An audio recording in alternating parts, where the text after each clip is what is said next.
«Любушка, доченька, отпусти ты меня старого домой!» Умолял Михаил Савельевич дочку, которая из сострадания забрала его к себе. Тяжело старику одному в деревне. Так решила она и уговорила переехать к ней в большую квартиру. Люба была единственной дочкой у мамы с папой. Больше мама не смогла иметь деток. Люба далась ей нелегко, еле выжили обе. Зато растили, как розочку в саду. Все для нее.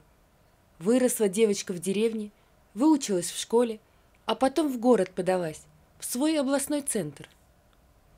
Поступила в институт, стала экономистом, а преддипломную практику в столице проходила, на московском хладокомбинате. Там и познакомилась с технологом. Алексей был из Мытищ, из хорошей семьи. Его родители приняли Любу с дорогой душой. Хоть и деревенская девушка, но до чего же ладненькая, и характер хороший. Понятно было сразу, что любовь у них. И о квадратных метрах и прописке московской, как это часто бывает, родители и не беспокоились. Нет, тут все по любви и обоюдному согласию. Рады были за сына. Как диплом получила, сразу же в Москву приехала, свадьбу сыграли. Родители прибыли из деревни с гостинцами да подарками. Не шумные, спокойные. К свадьбе их Люба приодела, маме прическу сделали в парикмахерской, папе костюм купили. А потом проводили обратно. Молодые обещали в отпуск приехать. Замашки деревенские у невестки почти не проявлялись. Готовила, правда, плохо, не приучена к кухне. Но свекровь всему учила сама. Люба слушала, вникала. И все шло хорошо, без ссор и недовольства. Работала Люба с мужем, взяли ее в плановый отдел младшим экономистом. Летом, как и обещали, съездили в деревню. Алексею понравилось. Лес, речка, грибы, рыбалка. Никаких морей не надо. Загорели оба, отоспались. А то в Москве каждый день на работу ни свет ни заря убегали, а возвращались вечером, уставшие. Такова она, столичная жизнь. Но ко всему привыкает человек, привыкли и они. А через 2 года сынок родился. Только московский дедушка не дождался. Умер, пока Люба ребеночка вынашивала.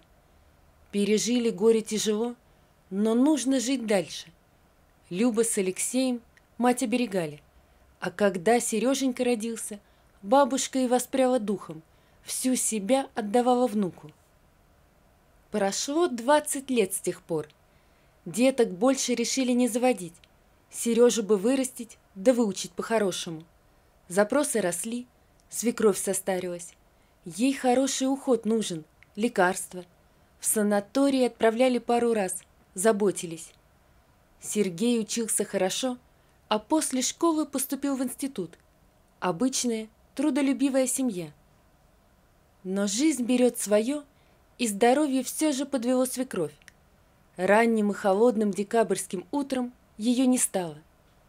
Но беда не приходит одна. К лету и Любина мама умерла. Похоронили ее. Люба взяла отпуск и осталась с отцом.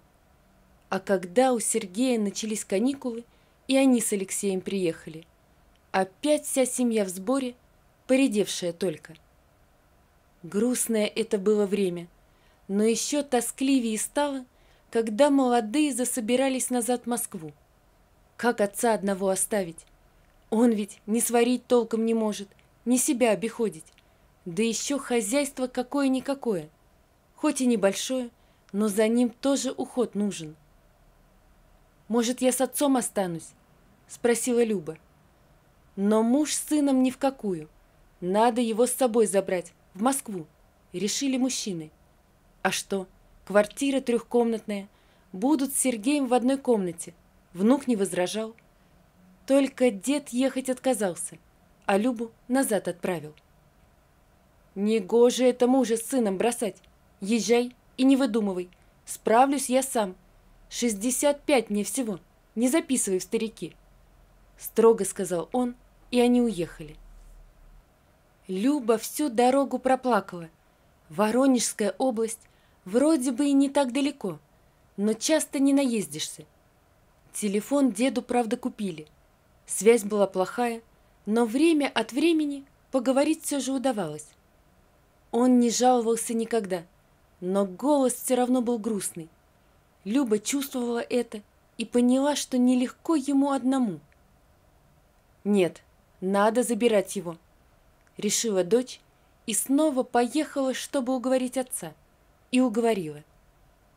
Согласился Михаил Савельевич. Только с домом что делать, да с хозяйством своим. Люба все взяла в свои руки. Скотину раздали по дворам, а дом решили запереть да оставить. Будут летом наезжать. А тут вдруг соседка подходит и говорит: «Михаил Савельевич, Любушка, сдайте дом моей сестре, Дуняше. Мается она в этом Воронеже. На пенсию вышла, сил никаких нет. Невестка больно неуживчивая, а мужа похоронила.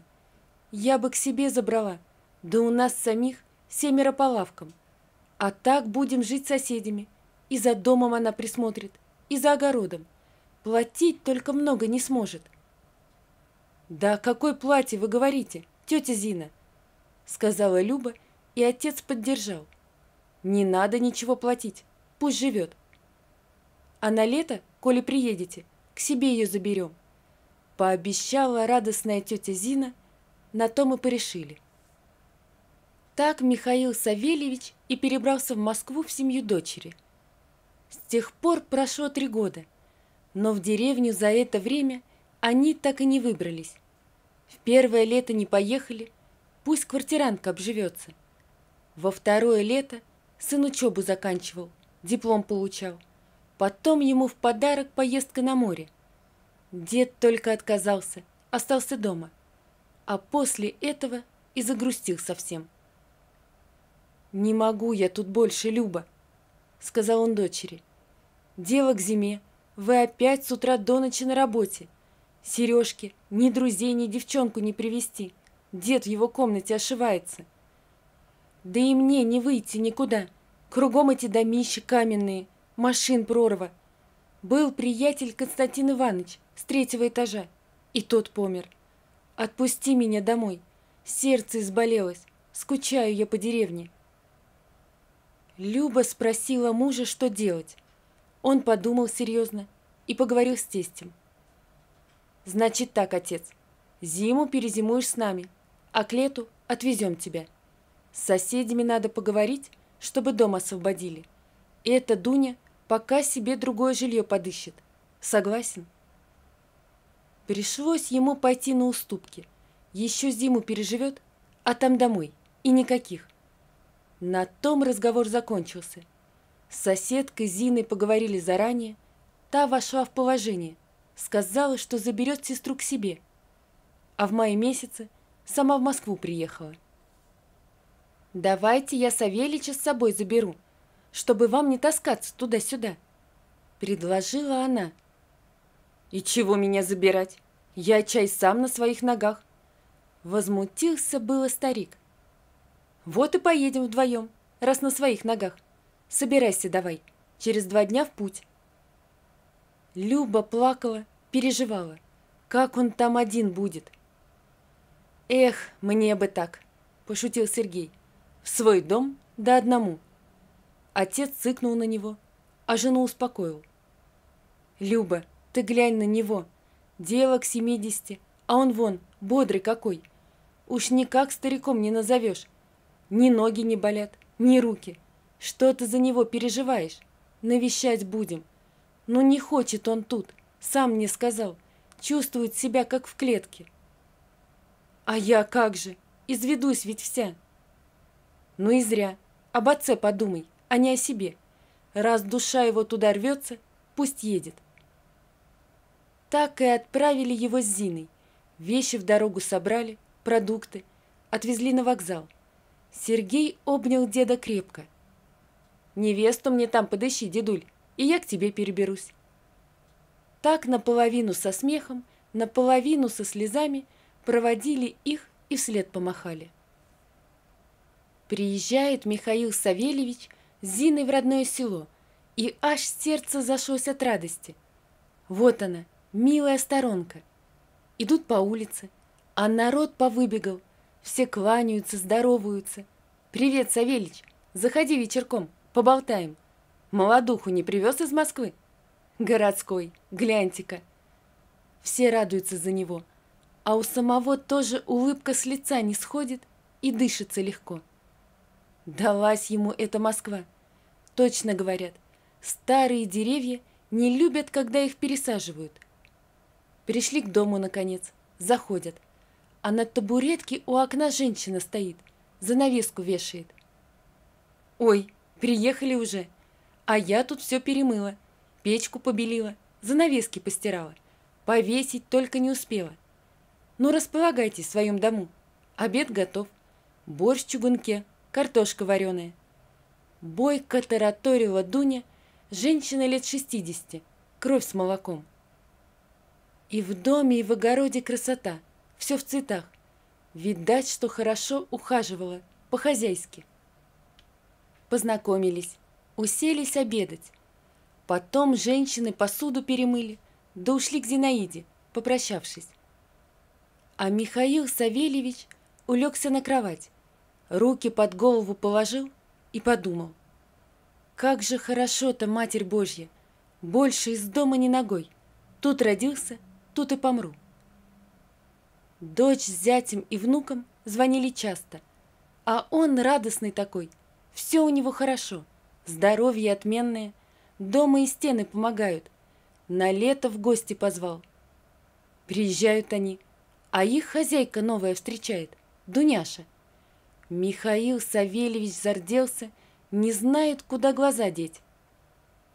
«Не говорил я вам, уж не гневайтесь, мы с Дуней расписались, лучшей хозяйки в доме мне и не найти, а уж характер золотой». Так и сели гости на лавку, рты раскрывши. «Ну вот, а ты причитала, что старик тут один загибается», — весело сказал Алексей и обнял тестя. Люба стала помогать Дуняше на стол накрывать, а Сергей радовался за деда так, что не стал никого ждать и открыл привезенную бутылку шампанского. «Ну что, за молодых?» — шутливо сказал он. «Молодец, дед, внука обскакал. Респект, уважуха». Как же тепло стало у Любы на душе. Все радовались, смеялись, обсуждали дальнейшую жизнь.